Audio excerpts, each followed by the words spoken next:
오늘 27페이지 할 차례죠. 지금 법 바뀐 거 2가지 자료를 내드렸는데 앞으로도 한 10가지 정도가 법이 바뀔 예정입니다. 시험 보기 전까지. 그래서 수업을 빠지지 않고 계속 아마 잘 들으셔야만 될 겁니다.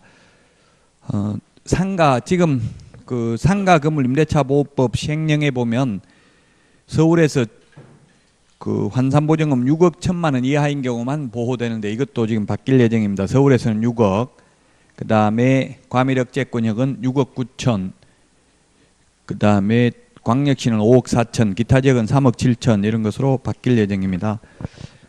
그래서 여러분들이 부자마을이라고 이거 부자마을 그 어플을 한번 다운받으시면 플레이스토어에서 앱스토어에서 어플 다운받으시면 부동산 부자마을이죠. 그냥 부자마을이 아니고 부동산 부자마을 한번 다운받아서 보시면 계속 부동산 관련 정보를 볼 수 있습니다. 뉴스 같은 거.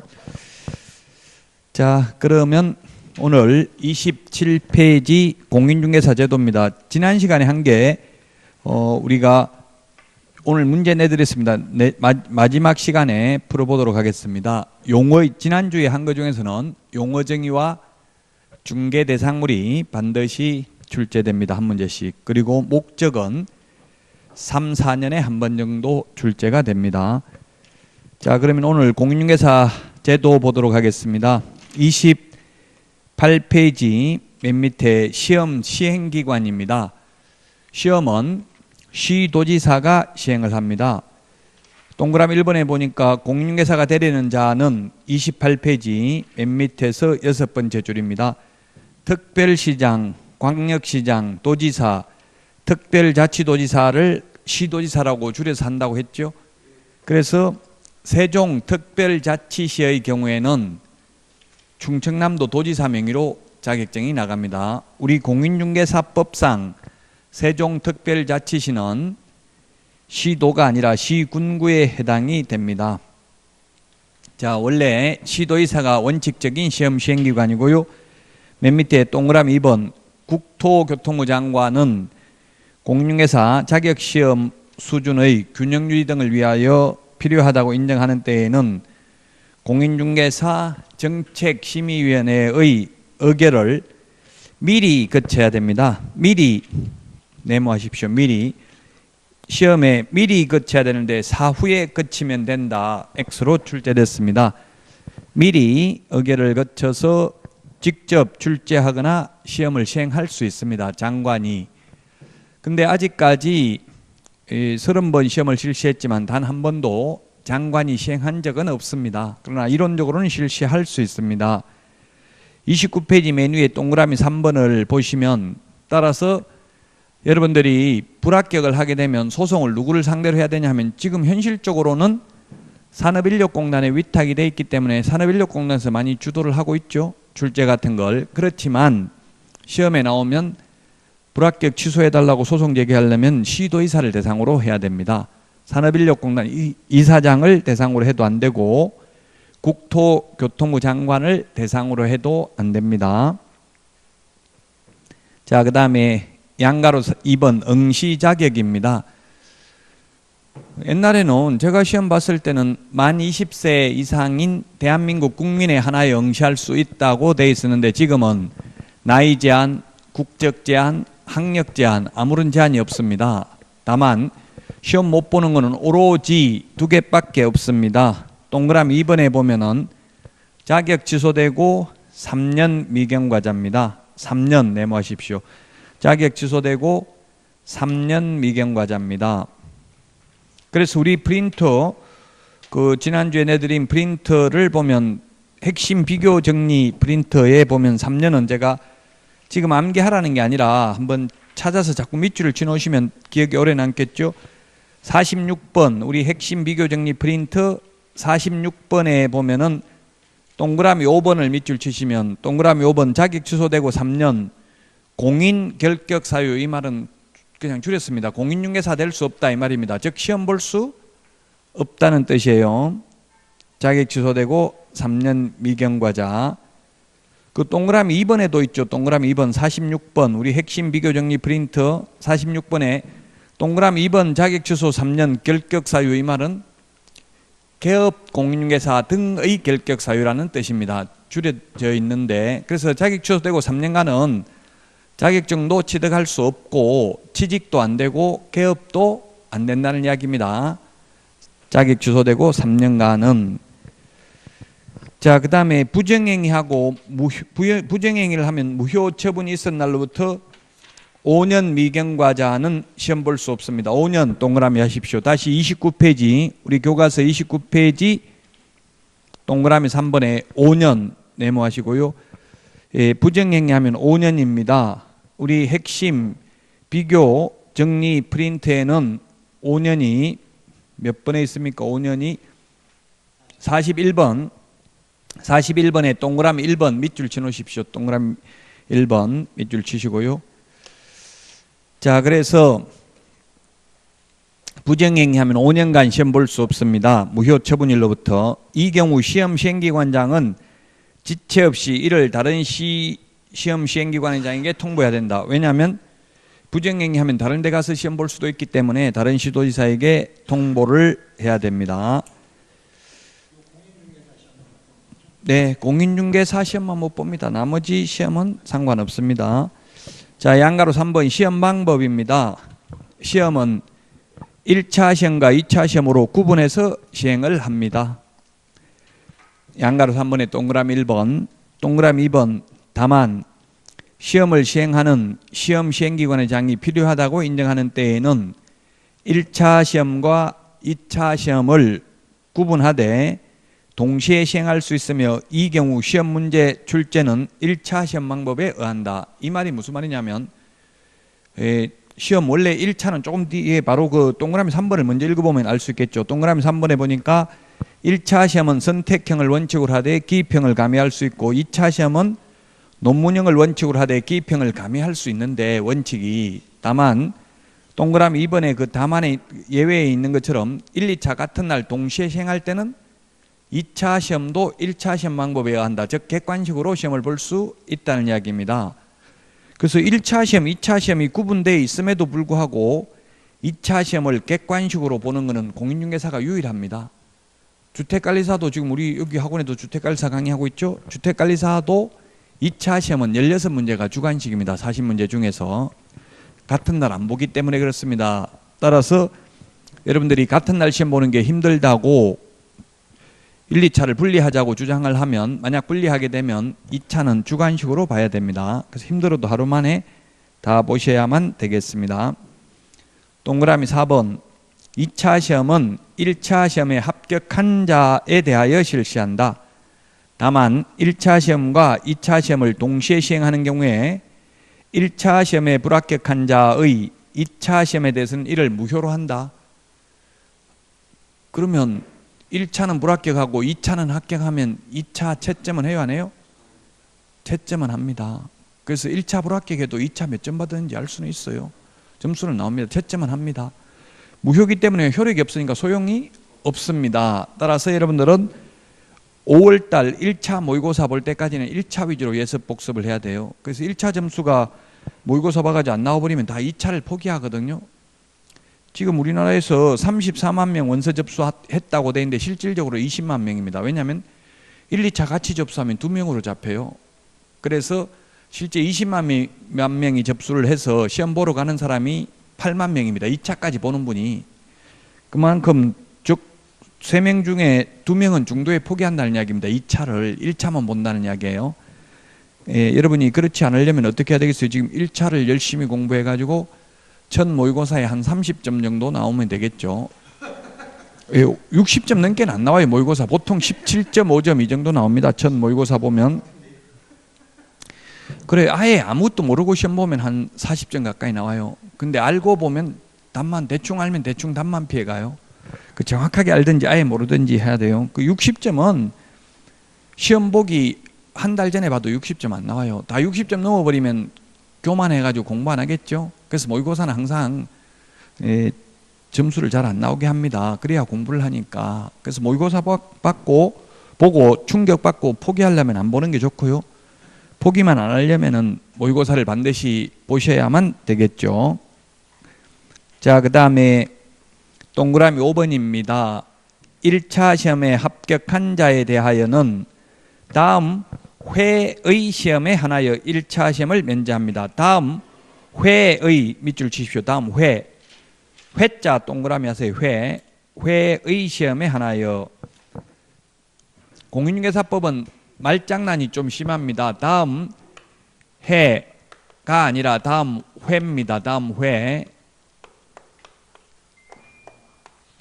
1차 시험과 1차 시험을 만약에 여러분들이 29회 1차 합격하신 분이라면 30회 시험에서만 1차 시험이 면제되고 31회 시험에서는 또다시 1, 2차 같이 봐야 됩니다. 떨어지면. 근데 왜 이렇게 해가 아니라 회라고 하냐면은 그 바로 밑에 양가로 4번을 읽어보면 알 수 있겠죠. 시험은 매년 1회 이상 시행한다. 다만 시험 시행기관의 장은 시험을 시행하기 어려운 부득이한 사정이 있는 경우에는 시험위원회의 의결을 거쳐서 당해년도 시험을 시행하지 아니할 수 있다. 그래서 시험을 1년에 10번 볼 수도 있고 10년 동안 한 번도 안 볼 수도 있습니다. 이론적으로는. 그래서 다음 해가 아니라 다음 회입니다. 회. 1년에 여러 번 시험 볼 수도 있기 때문에 물론 현실적으로는 매년 시험을 봅니다. 매년 10월 넷째 주 토요일 날 보죠. 30페이지 그 박스에 시험 과목이 나와 있는데 이 시험 과목은 시험에 안 나오겠죠? 뭐 상법이 시험 범위냐 민법이 시험 범위냐 이렇게는 나오지 않을 겁니다. 변별력이 없기 때문에. 자, 3번 공인중개사 정책심의위원회입니다. 정책심의위원회. 우리 시험에 나온 위원회라는 게 정책심의위원회가 있고 앞으로 공제운영위원회가 있고요. 주택임대차위원회가 있고요. 그 다음에 주택임대차 분쟁조정위원회가 있고요. 그 다음에 상가임대차 분쟁조정위원회 이렇게 위원회가 5개가 있습니다. 우리 시험에 나올 수 있는 위원회가. 그 5개의 위원회를 비교하시면 되겠습니다. 양가로 1번 정책심의위원회 설치인데 동그라미 1번에 보면 정책심의위원회는 국토교통부에 둘 수 있다. 맨 마지막에 둘 수 있다 밑줄 치십시오. 옛날에는 두어야 한다, 둔다라고 돼 있었습니다. 둘 수 있다는 것은 예산 절감을 하기 위해서 1년에 회의 한 번도 할까 말까 하거든요.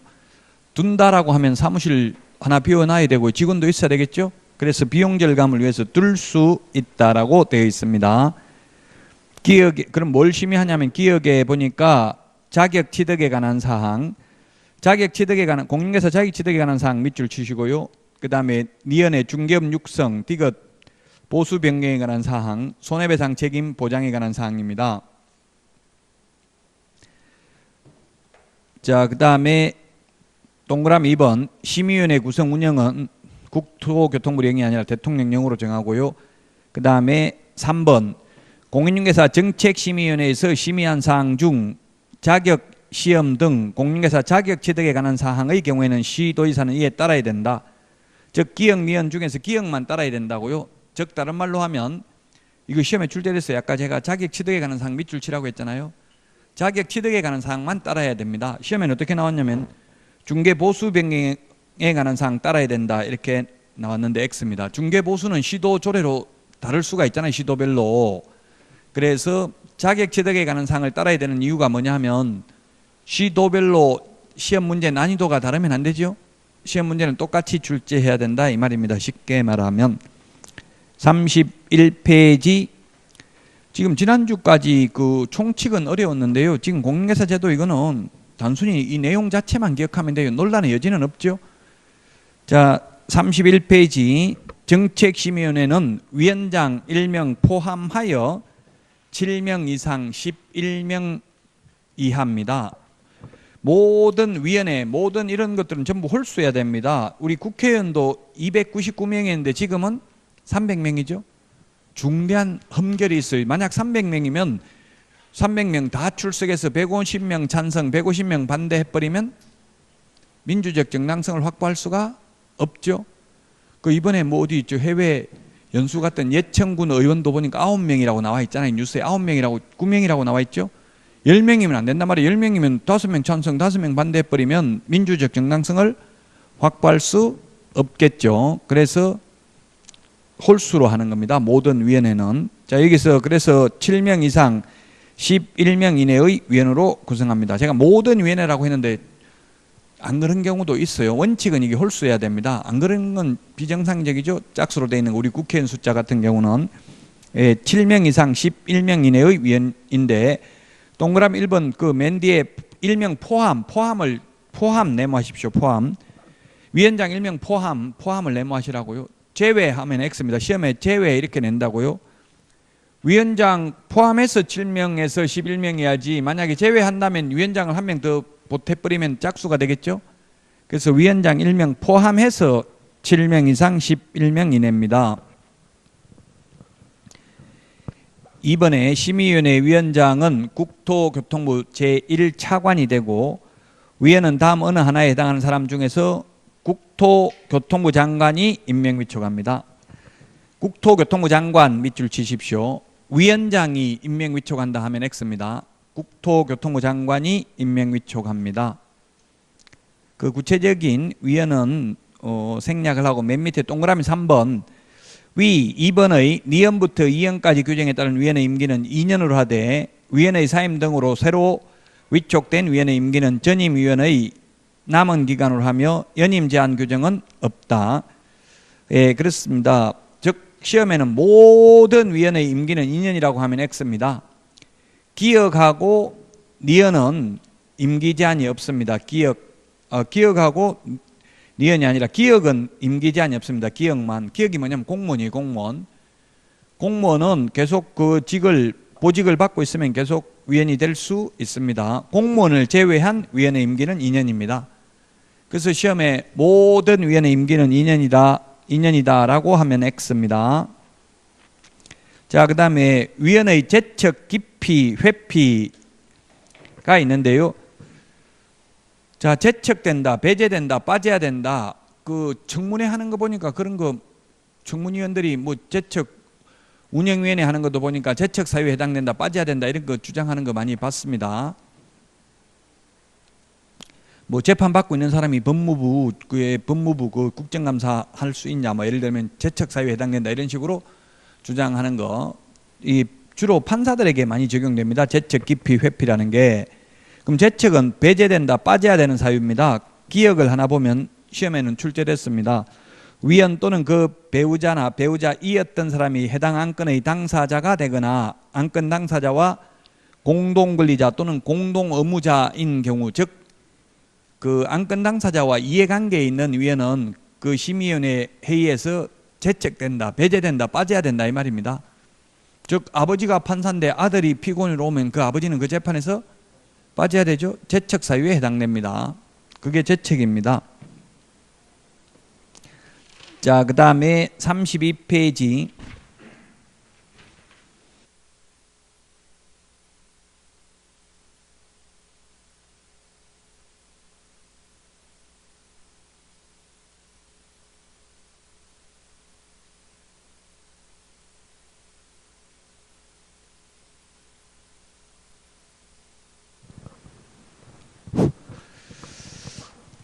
(32페이지) 동그라미 2번 맨 위에 보면 해당 안건의 당사자는 위원에게 공정한 심의 여결을 기대하기 어려운 사정이 있는 경우에는 심의위원회에 기피 신청을 할 수 있고 심의위원회는 의결로 이를 결정한다. 이 경우 기피 신청의 대상인 위원은 그 의결에 참여하지 못한다. 이건 뉴스에 옛날에 많이 나왔었어요. 옛날에 박근혜 전 대통령 탄핵 심판할 때 그 헌법재판관 기피 신청을 했었습니다. 그리고 이부진 삼성 그 사장 이혼 소송할 때에도 그 전 남편이, 지금도 남편이죠, 아직 이혼 안 했으니까 남편이 재판부 기피 신청을 해서 인용됐습니다. 예를 들면 저 사람은 나한테 더 불리하게 재판할 가능성이 있다, 심의할 가능성이 있다, 바꿔달라, 다른 임원으로 빼달라 이렇게 안건 당사자가 요청하는 걸 기피 신청이라고 합니다. 재판부 기피 신청은 피고인이 바꿔달라고 하겠죠. 저 사람 나한테 불리하게 재판할 수 있으니까 다른 사람으로 바꿔달라. 이게 기피 신청입니다. 그 다음에 회피, 동그라미 3번. 회피는 위원 본인이 재척 사유에 해당하는 경우에 스스로 안건의 심의 의결에서 회피해야 된다. 예, 재척을 안 시킬 수도 있잖아요. 일일이 뭐 이해관계 있는 걸 다 모를 수도 있겠죠. 그 재척 시켜야 되는데 재척을 안 시켜주면 스스로 나 저거 이해관계인이기 때문에 스스로 빠지겠다 하고 회피를 해야 됩니다. 동그라미 4번. 국토교통부 장관은 위원이 재척 사유에 해당하는 데에도 불구하고 회피하지 아니한 경우에는 해당 위원을 해촉할 수 있습니다. 자, 그 다음에 양가로 4번. 위원장의 직무입니다. 위원장은 심의위원회를 대표하고 심의위원회의 업무를 총괄합니다. 당연한 거고요. 그 다음에 2번. 위원장이 부득이한 사유로 직무를 수행할 수 없을 때에는 위원장이 미리 지명한 위원이 그 직무를 대행합니다. 부위원장이 직무를 대행하는 거 아닙니다. 부위원장에 관한 규정이 없습니다. 정책심의위원회는. 뒤에 가면 다른 위원회는 부위원장이 직무를 대행하거든요. 그래서 비교되는 문제로 출제될 수 있습니다. 양가로 5번. 운영위원회 운영입니다.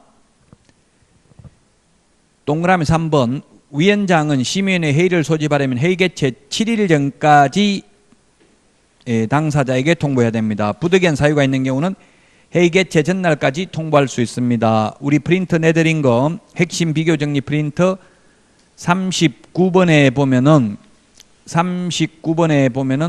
6번 밑줄 치시고요. 오늘 했잖아요. 6번 정책심의위원회 위원 6번 했고요. 14번 밑줄 치시고요. 14번 6번 밑줄 치십시오. 39번에 14번이죠. 정책심의위원회 회의개최 통보 7일. 6번도 했잖아요. 정책심의위원회 위원장 1명 포함하여 7인 이상 11명 이내입니다.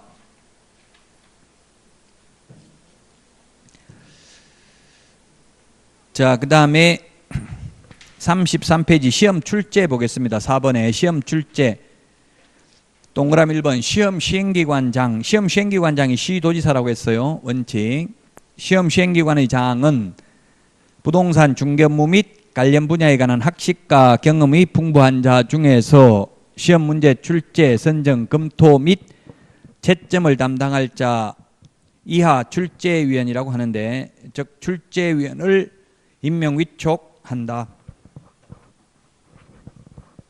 예, 시도지사가 임명 위촉합니다. 산업인력공단 이사장이 위촉한다고 하면 X입니다. 시도지사 시험 시행기관의 장이 위촉합니다. 출제위원 및 시험 업무 등에 종사하는 자에 대하여는 예산의 범위 안에서 수당 및 여비를 지급할 수 있다. 하여야 한다가 아니라 있다라고 되어 있습니다. 돈 없으면 안 줄 수도 있다. 그 정부에서는 법을 잘 만들었어요. 보면 전부 다. 그래서 법이라는 게 순리대로 하는 거고, 어떻게 보면 진리라고 생각하는 사람도 있는데 꼭 그렇지는 않습니다. 통치 이데올로기입니다. 그래서 돈 없으면 안 줄 수도 있습니다. 그 다음에 동그라미 2번 출제위원으로 임명 위촉된 자는 시험 시행기관의 장이 요구하는 시험 문제의 작성, 채점상 유의사항 및 서약서 등에 따른 준수사항을 성실히 이행해야 된다. 그 서약서가 뭐가 있냐면 출제위원 들어갔다는 말은 죽을 때까지 하지 않겠다, 영원히. 그리고 문제 유출하지 않겠다, 이런 거 서약서를 씁니다. 근데 만약에 동그라미 3번 이 규정, 서약서성 규정을 위반함으로써 시험의 신뢰도를 크게 떨어뜨리는 행위를 한 출제위원이 있는 때에는 그 명단을 다른 시험 시행기관의 장 및 그 출제위원이 소속하고 있는 기관의 장에게 통보해야 된다. 34페이지. 이렇게 명단을 불정행위 했다고 통보하면 명단을 통보한 날부터 5년간 출제위원 위촉대에서는 아니 된다. 우리 핵심 비교정리 프린트 41번에 동그라미 2번에 있습니다. 동그라미 1번 부정행위를 한 수험생, 부정행위를 한 출제위원 모두 5년간 자격이 박탈됩니다. 5번 시험 실시입니다. 시험 위탁인데요. 원래는 시험을 시도의사가 시행하는 게 원칙인데 공공기관의 운영에 관한 법률에 따른 공기업 또는 준정부기관이나 협회에 위탁할 수 있다. 지금은 공기업인 산업인력공단에 위탁되어 있습니다. 옛날에 LH에 위탁한 적도 있습니다. 옛날에 한국토지주택공사에 위탁한 적도 있는데 지금은 산업인력공단에 위탁되어 있습니다. 이 동그라미 2번 위탁을 한 때에는 관보에 고시해야 됩니다. 양가로 2번 시험 공고입니다. 동그라미 1번 계략적 사항은 매년 2월 28일까지 관보 및 일간신문에 공고해야 됩니다. 그 다음에 동그라미 2번 확정 공고는 시험 시행일 90일 전까지 해야 됩니다. 90일입니다. 90일이라는 숫자는 요거 하나밖에 없습니다. 예측된 삶을 살 수 있도록 옛날에는 60일이었는데 이게 90일로 바뀌었어요. 그럼 시험을 10월 달에 시험을 보면 7월 말에는 거의 시험 공고를 해야 되겠죠? 확정 공고를. 예, 90일 전까지입니다. 90일이라는 숫자는 여기밖에 안 나옵니다. 공인중개사법에서는 60일, 2월은 많은데요. 자, 그 다음에 양가로 3번 응시원서 내야 됩니다. 시험 보려면 35페이지 맨 위에 보면 공인중개사 시도의사가 시행을 하려면 시도조례 가져가는 수수료 내야 됩니다. 근데 동그라미 3번에 장관이 시행한 적이 없지만 이론적으로 장관이 시험을 시행한다면 국토교통부 장관이 결정 공고하는 수수료를 내야 됩니다. 그 다음에 동그라미 4번 만약에 시험을 위탁을 한 경우에는 위탁받은 자가 위탁한 자의 승인을 얻어서 결정 공고하는 수수료를 내야 되는데 우리 핵심 비교 정리 프린트 52번에 동그라미 1번 밑줄 치시고요. 동그라미 1번 그 다음에 동그라미 8번 그 다음에 동그라미 9번 지금 세 가지를 말씀드렸죠. 1번, 8번, 9번입니다. 1번 응시수수료는 시도조례 그 다음에 8번에 국토교통부 장관이 시험을 시행하는 경우 국토교통부 장관이 결정 공고하는 수수료 9번 시험을 산업인력공단에 위탁한 경우에는 위탁받은 자가 위탁한 자의 승인을 얻어서 결정 공고하는 수수료를 내야 됩니다. 양가로 4번 응시수수료 반환입니다. 동그라미 2번에 기억에 보면 과온합 잘못해서 초과해서 냈으면 전부 다 돌려받을 수 있습니다. 그 다음에 니은의 시험 시행기관의 기책 사유로 응시하지 못한 경우에도 다 돌려받을 수 있습니다. 그 다음에 동그라미 디귿 원서 접수기간 내에 취소를 하는 경우에는 전부 다 받을 수 있고요. 리얼에 보면 접수 마감일 다음 날부터 7일 이내 접수를 취소한 경우에는 납입한 수수료 60%, 미음에 보니까 원서 접수 마감일 다음 날부터 7일이 경과한 날부터 시험 시행일 10일 전까지 접수를 취소한 경우에는 50%, 100분 50을 돌려줍니다. 그래서 작년에도 34만 명 중에서 2만 명 정도가 돌려받았다는 이야기입니다.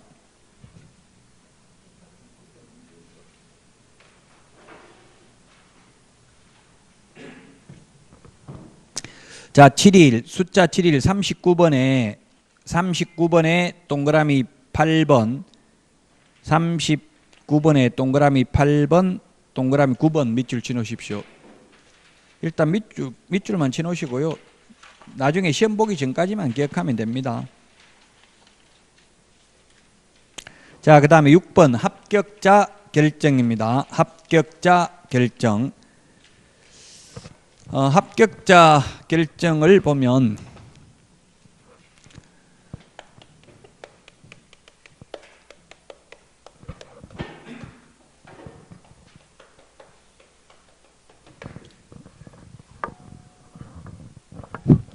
(1차)는 무조건 절대평가입니다.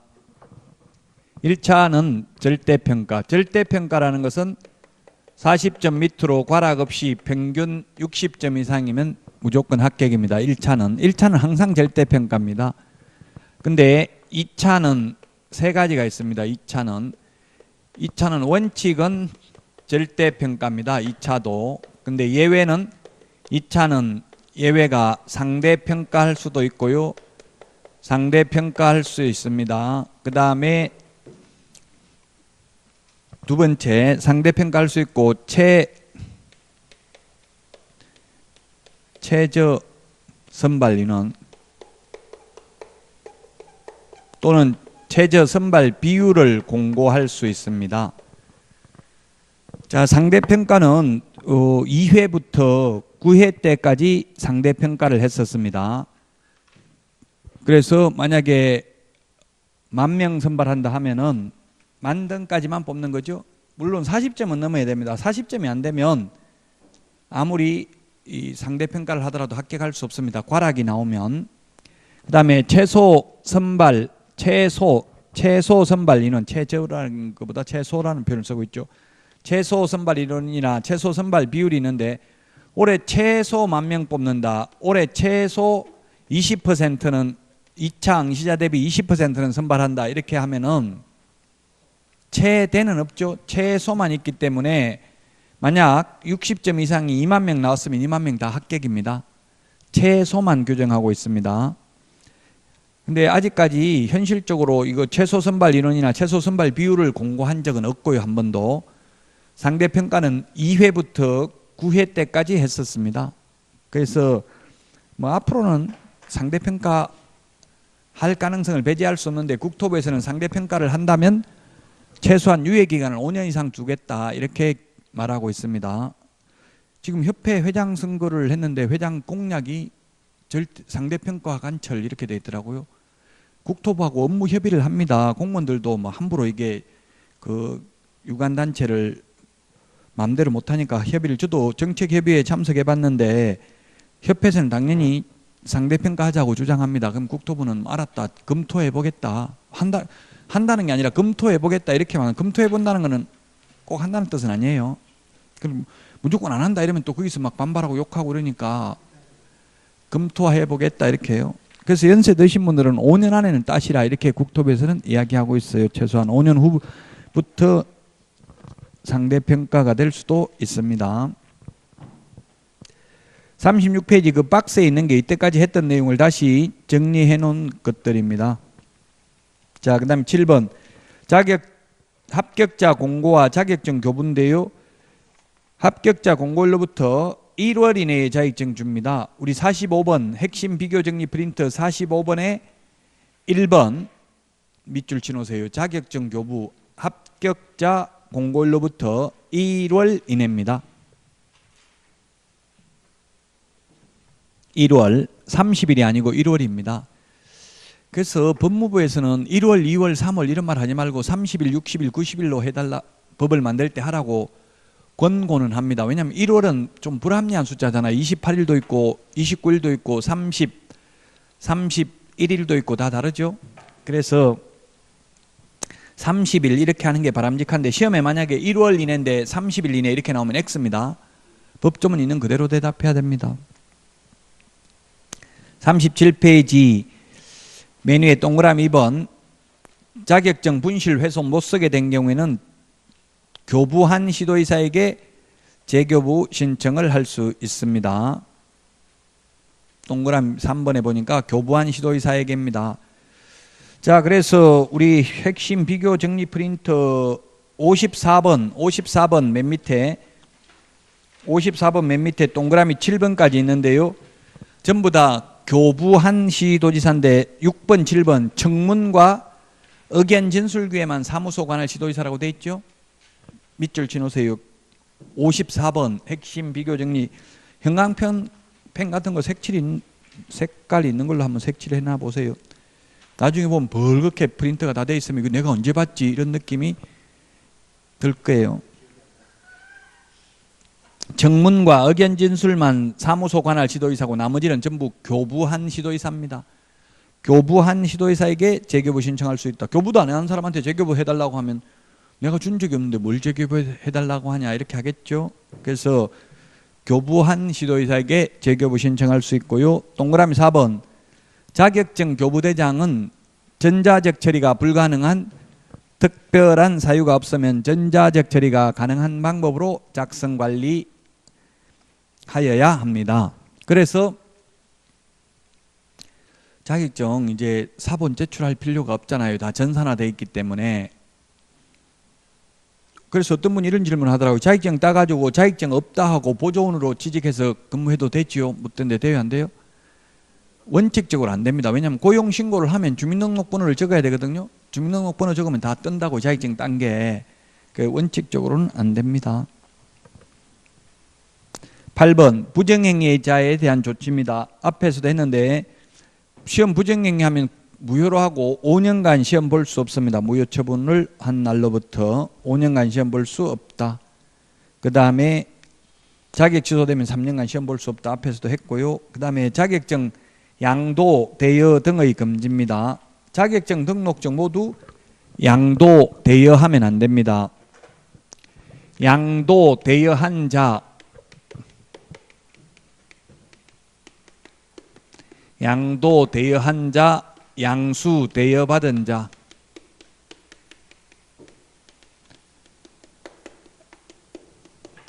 빌려준 사람, 빌린 사람 둘 다 동일한 행정형벌입니다. 동일한 행정형벌. 동일한 행정형벌이기 때문에 둘 다 1년 이하의 징역이나 1,000만 원 이하의 벌금 똑같습니다. 우리는 보통 빌려준 사람, 빌린 사람 누가 더 무겁게 처벌받을까요? 하면 대부분 공부 안 하신 분들은 빌려준 사람 이렇게 대답하셔요. 근데 꼭 그렇지 않습니다. 똑같습니다. 법정형은 빌려준 사람이나 빌린 사람이나 다만 동일한 행정처분에 해당된다 하면 X입니다. 행정처분 이건 X라고요. 행정처분은 뭐냐면 자격증 빌려주면 자격 취소, 등록증 빌려주면 등록 취소죠. 빌린 사람은 없잖아요. 빌려준 사람만 있고. 그래서 취소, 행정처분은 양도 대여한 자만 행정처분 받고요. 양수 대여받은 자는 행정처분 대상은 아닙니다. 그 다음에 유사명칭 사용금지입니다. 38페이지 동그라미 1번 양가로 2번에 공인중개사가 아닌 자는 공인중개사 이와 유사한 명칭을 사용할 수 없습니다. 이런 유사명칭을 사용하면 1년 이하의 징역이나 1,000만 원 이하의 벌금에 처합니다. 따라서 38페이지 그 판례를 보면 부동산, 유서, 대표 이런 명칭 사용하면 안 됩니다. 자격증이 없는 사람은 대표라는 명칭 쓰면 안 됩니다. 그래서 자격증 없으면서 보통 그 돈 투자하고 자격증 있는 사람하고 같이 동업 형태로 하는 분들이 있거든요. 그럼 현실적으로는 그 돈 낸 사람이 명함에 사장, 대표 이렇게 써가지고 다니는 분들 있어요. 그러면 1년 이하의 징역이나 1,000만 원 이하의 벌금입니다. 자격증 없는 사람은. 대표자를 가리키는 명칭, 회장, 사장, 오너 뭐 이런 거 다 쓰면 안 됩니다. 보통 한 300만 원 벌금 나오더라고요. 약식 명령으로. 자, 그래서 공인중개사 제도에 대해서 봤는데 내용이 굉장히 많습니다. 그런데 시험에는 한 문제밖에 안 나옵니다. 39페이지 자격증, 등록증, 분사무소 설치신고 필정, 재교부 신청서는 동일한 서식으로 규정되어 있습니다. 41페이지 11번 문제 이거 오타입니다. 11번 문제 10일이 아니고 7일로 고치십시오. 41페이지 11번에 10일이 아니고 회의 개최 7일 전까지 통보해야 된다고 했죠.